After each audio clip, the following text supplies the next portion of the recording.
Hey everybody, Deathblade here. Today I am talking about this book, Legends of Ogre. What is it, what's it all about, and should you read it?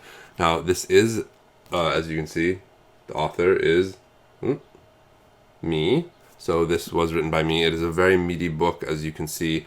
It's about, I think it's almost 50 chapters and about 200,000 words, so it's a good chunk of reading if you have the time for it. It is an epic fantasy novel, a wuxia novel, although it does, toward the end, kind of veer a little bit towards xianxia, but not completely. It does get quite fantastic in the last, 10 or 15 chapters. There's a lot to say about the book, but I don't want to get too spoilery about it. What I am going to do is I'm going to start at the beginning of the story of how this book came to be.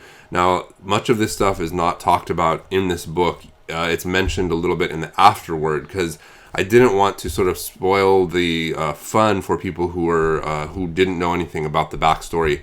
Also, there's a little bit about the backstory that could turn some people off, and so I just kind of wanted to leave that out of it. Long story short is this book is based on a game. Now I'm going to switch over here to my internet browser, and here's the game, Wandering Heroes of Ogre. Now, I want to emphasize that the book is not really based on any events in this game. This is a tabletop role-playing game similar to Dungeons & Dragons, but the book is completely standalone. It is not based on like a game session that I played or anything specific. It's essentially based on tidbits of lore and ancient history that are mentioned in the game, Wandering Heroes of Ogre. Now, going down into the description of Wandering Heroes of Ogre. Now, again, this is not Legends of Ogre. Legends of Ogre is my novel. Wandering Heroes of Ogre is the game that it is based on. Here it says, enter a land of broken hearts and shattered bones, haunted by the legacy of the Demon Emperor. That's kind of important. Also, further down here it says, Wandering Heroes of Ogre is a game of gravity-defying martial arts inspired by wuxia film and drama series. It comes with its own detailed martial arts fantasy setting inspired by Song Dynasty China. So those are the two most important elements. Number one is the world is haunted by the legacy of the Demon Emperor, and number two is it takes place in a world akin to Song Dynasty China. So in this game, the Demon Emperor is long gone, and it takes place in Song Dynasty China, which in real life was from roughly the year 960 to 1279. So this book, Legends of Ogre, actually delves into the ancient history of that fantasy world. So go back 1,000 years from Wandering Heroes of Ogre, and you have the events of Legends of Ogre.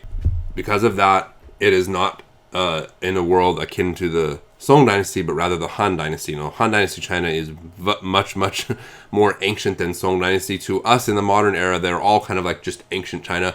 But Han Dynasty China is much older.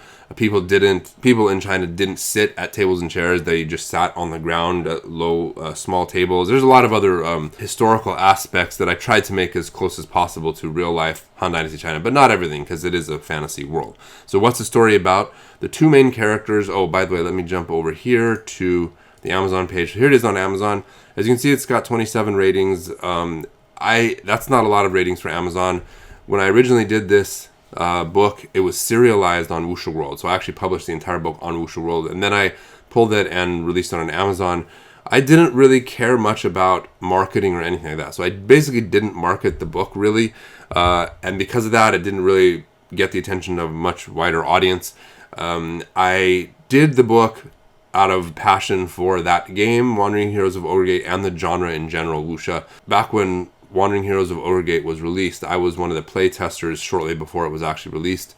And I was just really entranced with it because there wasn't much in the way of authentic feeling wuxia tabletop role-playing games at the time. Nowadays, there are more out there.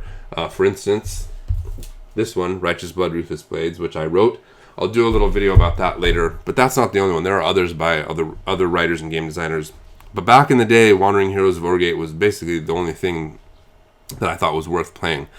And so I did this out of passion for that, and I didn't really care much about trying to market it or spread word about it or anything. So the point is, it doesn't have a lot of ratings, and the sales ranking on Amazon is like not really that amazing.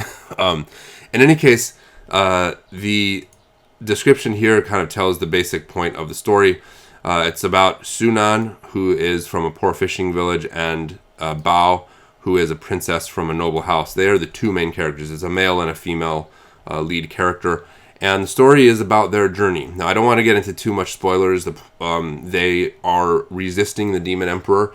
And if you play the game, you know that the Demon Emperor is long gone by the time Wandering Heroes of Ogre Gate takes place. And if you have checked out Wandering Heroes of Ogre Gate, then you will have seen Sunan and Bao mentioned. They are talked about in the game book, as ancient figures who lived 1,000 years ago. The end of their story is essentially explained in the game. So that's why I kind of didn't bring up the game much previously. I think it would be better to read this story before having anything to do with the game.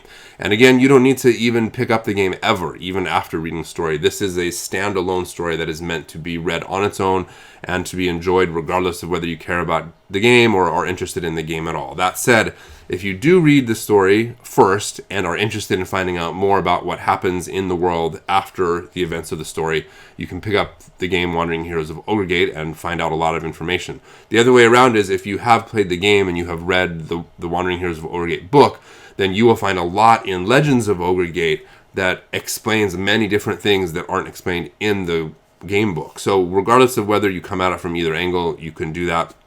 And again, you can enjoy the book on its own without having read the game. One question I get a lot is, am I going to write a sequel to this? The answer is probably not, but you never know. One day I might do that. I left a few open ends in this book that aren't left open in an unsatisfying way, but I left a few strings there that could be picked up later to continue the story. I don't know if I'll ever do that though. Time will tell. As you can see here on Amazon, you can read it for free on Kindle Unlimited. The paperback's $25. As I showed you already, I think it's a very pretty cover. I love the art, and it is a good read. Oh, it has maps inside as well, a map of the world, or of the setting, and also of the entire world itself. Again, it's a fictional world that's based on ancient China.